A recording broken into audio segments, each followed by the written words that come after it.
Nanda sir.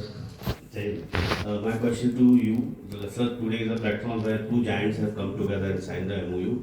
What you have to say about this? How will help Indian defense, and because recently we have seen Sindoor and all. So how this will help for Indian government?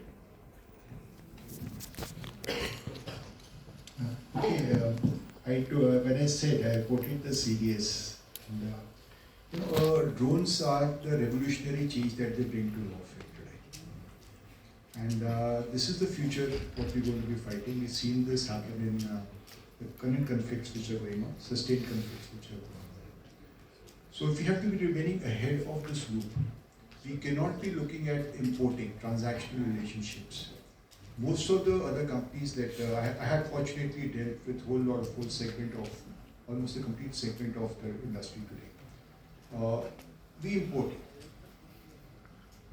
importing, and the challenge with the import that comes in is that if someone is ahead of the technology loop, he can take over, he can utilize the drones before they get affected. Okay. This is the foundational change, this relationship that brings to the table here. The foundational change is that we make it here. That's the first process. The complete end-to-end, we make it here. It's going to be progressive. I do understand that it needs to get ready, that will come up in due course of time. But the MOU covers the whole range of creating it here. So that's a foundational change. Second thing which I spoke about, which George spoke about, the Academy for Innovation.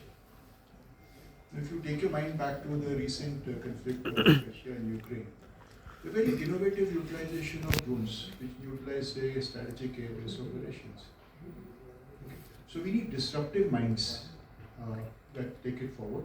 And unless you have a complete ecosystem built here, you'll not be able to be remaining ahead of the technology. To my understanding, from what I see today happening within the defense industry, this is a foundational relationship that is coming. It's going to be supporting us in the future wars. More importantly, not only wars. When you look at defense logistics, we're looking at logistics for that matter. Looking at commercial utilization of drones. So it's going to be a dual-use technology which will be utilized both by the common people as well as the defense forces. And very happy that we've set up an ecosystem. You can continue to evolve from there and have innovative use. I hope I answered the question. Rajendra sir, congratulations to you, sir. Last very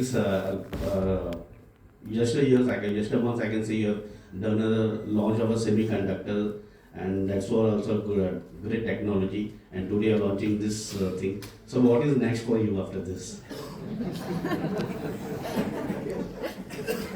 You always see something new and very strong thing you're coming up. So really I'm confused, like what is the next future from RRP?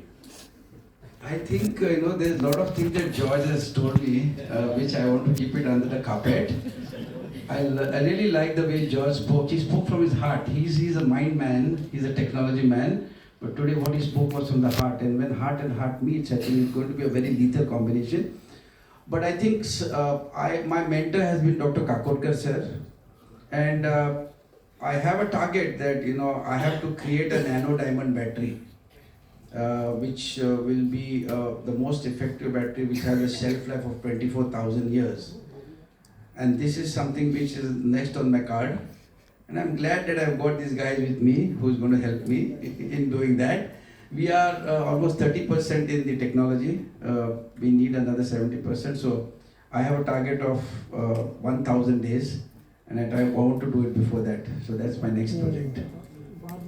All the best to you, sir. Sir,